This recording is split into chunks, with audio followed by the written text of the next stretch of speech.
Draft Riots of 1863. During the American Civil War time, President Abraham Lincoln announced that he was going to start a draft. He knew men were not going to enlist voluntarily to fight in this war, so he signed a provost marshal to direct the enrollment of the draft.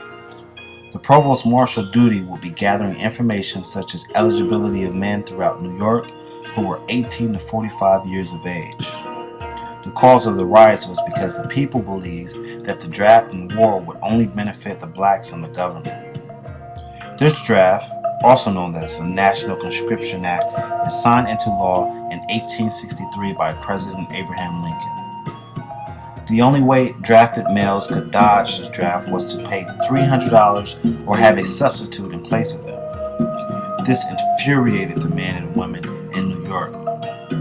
They took it as an insult since the majority of them were already working below the economic status and could not afford the $300. This was only part of the reason that sparked the riots in Manhattan. Another reason why these riots took place in New York in 1863 is an agitator by the name of John Edwards. Edwards told men, mostly Irishmen, as they were sitting in a bar drinking, that this war was evil and that niggers were roaming the streets and taking their wives and lusting after their women. These words just added fuel to the fire, and the drunken men are ready to kill the first black they see in order to try to stop this draft. They did not want to leave and have these black men after their women. This is the creation of gangs and mobs throughout New York. These mobs, made mostly of Irishmen, are enraged.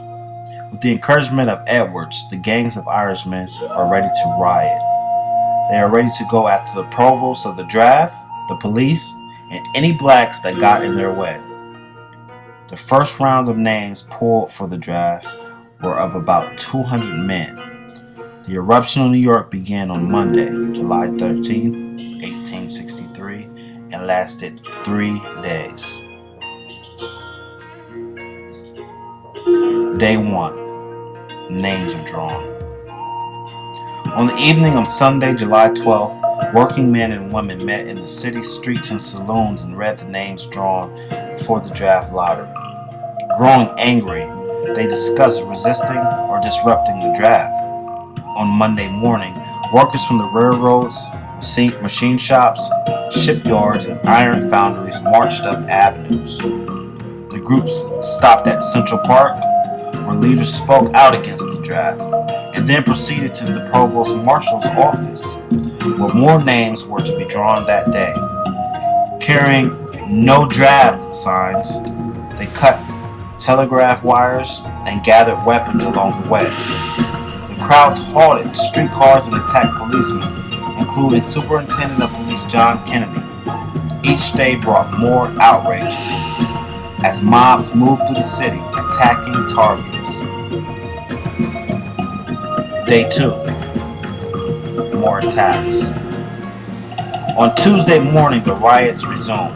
The mob continued to attack wealthy New Yorkers, their homes, and their business interests. And the rioters especially targeted African Americans for violent assault, beating and lynching several black men. Tuesday was also a day of intense debate among the city's political leaders about how to quell the uprising. The positions that emerged reflected the political and social division in the city and state. Democratic Party officials and some businessmen saw the draft riots as a legitimate protest by working people against their loss of rights and the inequalities of the new draft law. Republican journalists, merchants, and capitalists viewed the riots as much more indecisive challenge to the social order and urged an immediate and terrible federal reaction to quell the disturbance. New Yorkers were divided on racial, class, and social lines. Day 3. Lynchings. On Wednesday, July 15th, rioters continued to attack African Americans. A group of white men pulled Abraham Franklin, a disabled African-American coachman and his sister Henrietta out of their boarding room on Manhattan's West Side. Henrietta was beaten as Abraham was hanged.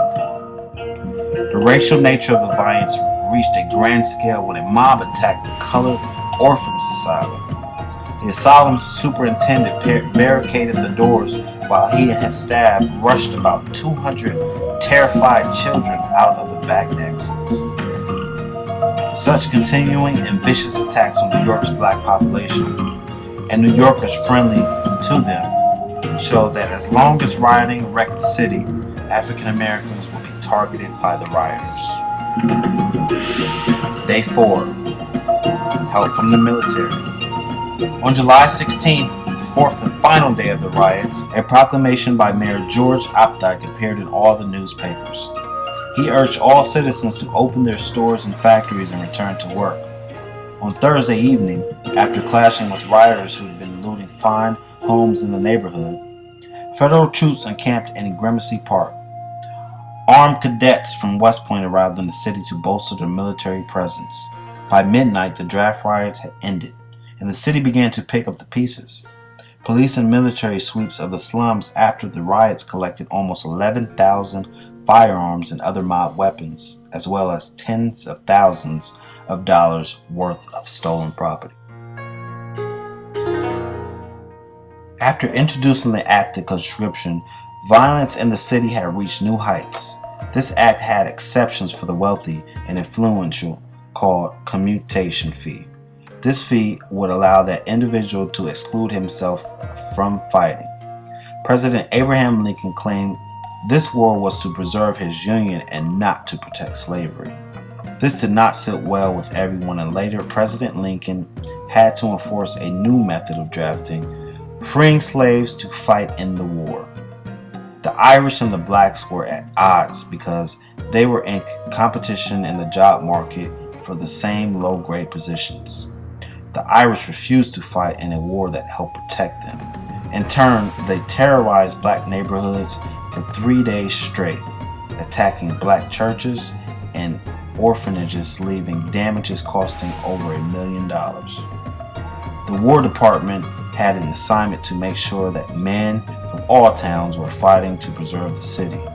That enabled President Lincoln to have men voluntarily enlist into a 1 to 3 year run with the military. He more or less gave these men 50 days to volunteer, or he would enforce a 1-year draft until he met this quota. Originally, Congress ordered for 500,000 men, but the act reduced the number to 280,000. In all, this war turned into focus on ending slavery and not preserving the city. However, President Lincoln claims that it was necessary to free the slave in order to win the war. Black men were anxious to join the troops, but still were not accepted as equals. In 1865, the Civil War ended and abolished slavery through the 13th Amendment. The end of this war freed over 3 million and thus led to blacks to travel all over and even enabled them to vote. This was possible because of the Amendments 13 through 15.